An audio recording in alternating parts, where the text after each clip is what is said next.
Welcome to Recaply your movie recap in a flash. We bring the drama, the action, and the twists. In minutes, the story begins in Spain with a lawyer named Manuel and his wife Julia. They were sitting at the house of Manuel's sister, Belén. He was playing with his nephew and watching videos of his cat. After a while, Manuel asks to leave, requesting Belén to greet her husband, who is traveling. We understand that her husband is an army officer on a military mission. Manuel gets into the car with his wife Julia and heads to their home. We notice that Julia is upset and not talking to him. He asks her, "What's wrong with you?" She responds, "I wish to have a child, and I don't understand why you object to this, especially since you love children and always play with your nephew." He replies, "I'm not ready for kids right now." Suddenly, a car appears and crashes into them. Unfortunately, Julia dies. A year passes since the incident, and we see Manuel living alone, deeply depressed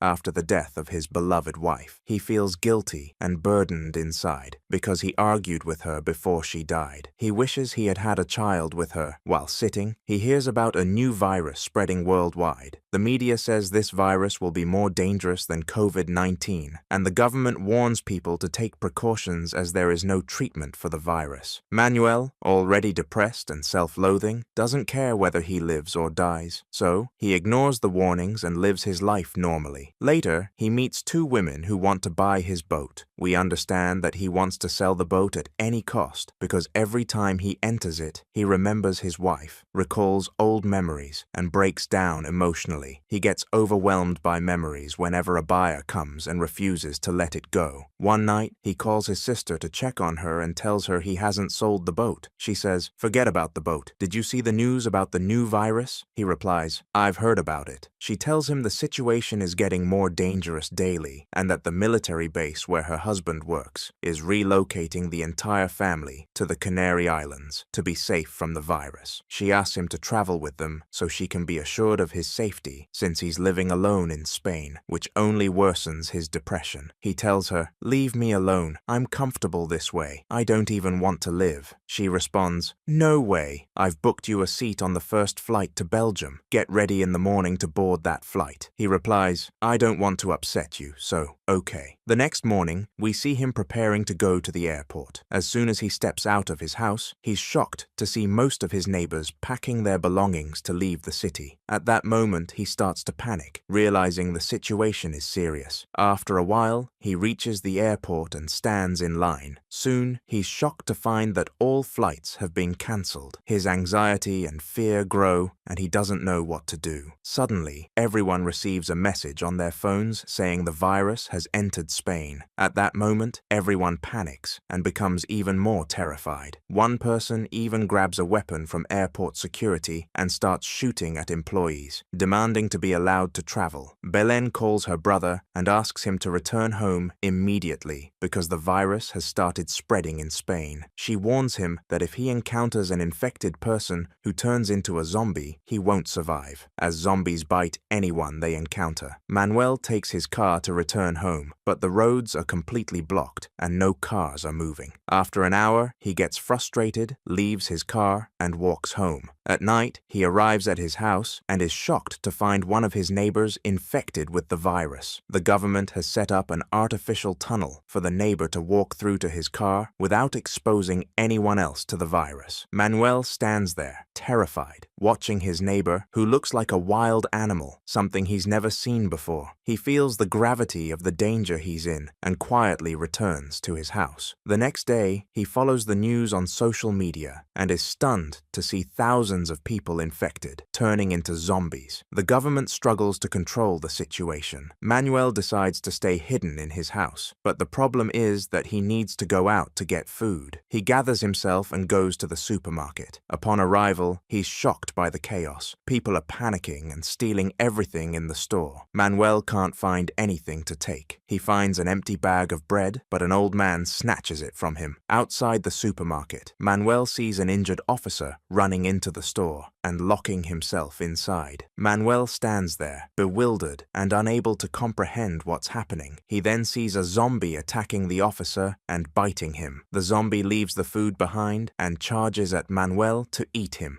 The zombie zombie leaves the food behind and charges at Manuel to eat him, but another officer pulls out his weapon and kills the zombie, telling Manuel, "Get out of here immediately." Manuel quickly escapes, returns home, and locks all the windows and doors tightly to prevent any zombies from entering. Later, he receives a message on his phone saying the army will evacuate the city and relocate people to safe zones free from zombies. But Manuel doesn't trust the message, as there's no evidence the new location will be safe. It might be infested with zombies who could bite everyone. He decides to stay in his house rather than risk leaving and facing danger. At midnight, the army arrives at every house to evacuate the city. Manuel hides in his house, holding his cat to keep it quiet so they don't notice him. Luckily, they leave without finding him. 2 weeks pass, and the city is completely empty. The problem now is that all means of communication have been cut off, so Manuel can't contact his sister, which is an issue. But there's an even bigger problem. His food supply has run out, and he needs to search for food himself. He puts on his diving suit to protect himself from zombie bites and starts walking through the city. He enters every house he comes across, hoping to find food inside. By chance, he enters a house and is startled to find an old woman in front of him. He says to her, "What are you doing sitting alone?" "I'm alone because I'm paralyzed, and it was hard for my son to take me with him while he was escaping." He feels sorry for her and tells her, "Don't worry, consider me like your son." After that, the old woman describes several houses nearby where he might find food. He enters these houses and indeed finds food. Then he returns to the old woman and they eat together. At night, he's sitting drinking alcohol in peace when suddenly the radio turns on and he hears someone telling everyone to head to the Canary Islands because those islands are the safest place now and the virus hasn't reached there. He talks to the old woman on the wireless and asks her to prepare herself so they can travel together to the Canary Islands. She tells him, "I'm paralyzed, my son, and I'll be a burden on you. You go, and I'll stay here." He replies, "I won't leave here unless you come with me." The next day, he packs his bag and goes to the old woman to take her with him. He's shocked to find that she has died, and we understand that she killed herself, so she wouldn't travel with him and be a burden on him. He finds a letter she left him, thanking him for everything he did for her. He leaves the house feeling defeated and sad. Suddenly, a zombie attacks him, but he manages to kill it. Then he returns home, thinking about how to leave the city, because if he doesn't move on foot, the zombies won't leave him alone. He remembers his boat and decides to escape by sea. He takes his cat with him on the motorcycle and heads toward the harbor. Because of the loud sound of the motorcycle, zombies appear from everywhere. He accelerates to the maximum and manages to escape them. Once he reaches the harbor, he locks the door securely to be safe. Then he enters his boat, only to discover it's broken and won't start. He grabs a lifeboat and escapes using it, drifting aimlessly because he doesn't know the directions. The problem worsens at night when the lifeboat breaks down, and he doesn't know what to do as he's stranded in the middle of the sea. Fortunately, he sees a ship approaching him and waves to them to stop. He feels like the door to salvation has opened for him, and indeed, the ship stops, and he boards it with them. They treat him well, feed him, and take care of him. The ship's crew tells him they are from Ukraine, and he tells them he's from Spain. One of them, named Victor, speaks Spanish and translates his words to the crew. A group of survivors arrives at the ship on a lifeboat.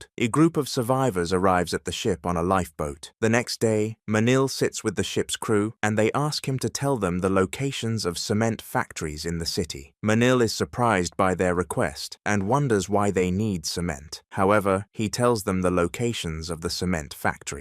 Later, he walks around the ship and is puzzled that he doesn't see the people who arrived yesterday on the lifeboat. He asks Victor about their whereabouts, and Victor becomes uneasy and says, "No one came to the ship yesterday." Manil insists, "I saw them. What happened to them exactly?" Victor warns him, "Listen, if you bring up this topic again, I'll kill you." At that moment, Manil realizes something is wrong on this ship and decides to quietly leave to avoid harm. While preparing to leave, he notices kidnapped and tied up people in the lower part of the ship. These are the same people he saw arriving on the lifeboat. He tries to free them, but one of the ship's crew arrives and kills one of the kidnapped people. Then he looks at Manil and says, "You must die too." At that moment, Victor intervenes. fights with the man trying to kill Manil, and eventually kills him. Victor then agrees with Manil to escape from the ship, and they take a lifeboat to flee together. However, the ship's crew notices them and starts shooting at them. Victor gets shot in the shoulder, and Manil speeds up to get away from them. He keeps moving at full speed until he reaches the shore. Then they take a car to head to the nearest hospital. While driving, Manil says, "Why does the ship's captain want cement?" Victor replies, "The captain wants to build a shelter to protect himself from the zombies. He's trying to kidnap as many people as possible to build that shelter." After a while, they reach the hospital and are surprised to be attacked by several zombies. At that moment, Manil gathers his courage and kills them. Then he takes Victor and quickly enters the hospital, leaving him alone in a room and locking it. He searches for tools to remove the bullet from Victor's body. While walking through the hospital, he hears voices nearby and follows the sound to find the people. He starts talking to them loudly, saying, "I need your help because I have an injured person with me." A nurse and a doctor come out with 3 children whose parents have died. The doctor asks him, "Where is your friend? I'll help him." She takes Victor to the operating room to remove the bullet. At night, Manil talks with the doctor and nurse and asks them about the children. They tell him their parents died in the hospital and they have no one to care for them. The next day, Manil looks out the window and is surprised to see a helicopter belonging to the hospital. It's their only hope for survival. The problem is that zombies are everywhere around it. He thinks about how to reach the helicopter. After a while, his phone picks up a signal and the data automatically turns on. He finds many messages and videos from his sister and girlfriend. He watches them and cries because he misses them so much. Then he sends her a message saying, "I'm fine. Believe me, don't worry, I'll come to you at the first opportunity." Suddenly, he hears gunfire and rushes to see what's happening. He's shocked to find the ship's captain and his gang have arrived at the hospital, which is a disaster. He quickly informs the people with him and says, "We must leave immediately by helicopter." While escaping, a zombie suddenly appears and bites the doctor. The doctor understands she'll turn within minutes and tells them, "There's no hope for me to survive. You go so you can escape safely and leave me here. But please protect the children and take care of them." They say their goodbyes and leave. They keep moving until they find the exit gate ahead. The problem is that zombies are everywhere, and any sound or movement will attract them. At that time, Manil was observing the situation. When the right moment comes, he signals to his companions to move. Indeed, the nurse takes 2 children and quietly crosses over. Then Victor follows them, leaving only one child hiding near Manil because she's too scared to move. He picks her up in his arms, reassures her, and they move slowly toward the gate. Suddenly, the zombies see them and attack to devour them. Quickly, Manil takes the child and enters a room, locking himself inside. Meanwhile, the gang is at the hospital entrance, killing zombies, unaware that Victor and Manil are hiding inside the hospital. Manil keeps observing the situation until he's sure the gang has left. When he's certain they are gone, he comes out of the room and meets up with the rest of his group.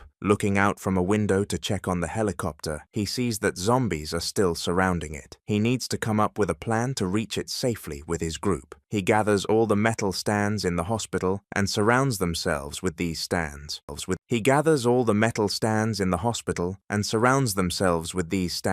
They start moving through the zombies toward the helicopter, maintaining this formation until they reach it. But the problem is, they don't know how to operate it and are stuck, unsure of what to do. Manil tells Victor to try starting the helicopter while he goes down to kill the zombies. He manages to kill a few zombies near the helicopter, and Victor successfully gets it started. But things don't go smoothly. The gang hears the sound of the helicopter and heads toward them. Here, Manil uses his wits to distract the gang. He opens the metal gate to let the zombies in, causing them to attack the gang. Victor takes off with the helicopter and throws a rope to Manil so he can climb up. Indeed, Manil grabs the rope and manages to get onto the helicopter. He's happy they survived. He tells Victor to head toward the Canary Islands, as his sister lives there, and it's safe. 3 hours later, Manil gets a call from his sister. He says, "Yes, sweetheart, I'm on my way." But the shock comes when his sister asks him to turn back because zombies have attacked the Canary Islands and completely taken over the islands. Manil is shocked, unsure of where to go next. The movie ends with this scene. If you like today's video, don't forget to like, subscribe to the channel, and activate the bell to receive all new updates. See you in the next video. Goodbye. Yudoi. He gathers all the metal stands in the hospital and surrounds themselves with these stands. They start moving through the zombies toward the helicopter, maintaining this formation until they reach it. But the problem is, they don't know how to operate it and are stuck, unsure of what to do. Manil tells Victor to try starting the helicopter while he goes down to kill the zombies. He manages to kill a few zombies near the helicopter, and Victor successfully gets it started. But things don't go smoothly. The gang hears the sound of the helicopter and heads toward them. Here, Manil uses his wits to distract the gang. He opens the metal gate to let the zombies in, causing them to attack the gang. Victor takes off with the helicopter and throws a rope to Manil so he can climb up. Indeed, Manil grabs the rope and manages to get onto the helicopter. He's happy they survived. He tells Victor to head toward the Canary Islands, as his sister lives there and it's safe. 3 hours later, Manil gets a call from his sister. He says, "Yes, sweetheart, I'm on my way." But the shock comes when his sister asks him to turn back because zombies have attacked the Canary Islands and completely taken over the islands. Manil is shocked, unsure of where to go next. The movie ends with this scene. If you liked today's video, don't forget to like, subscribe to the channel, and activate the bell to receive all new updates. See you in the next video. Goodbye.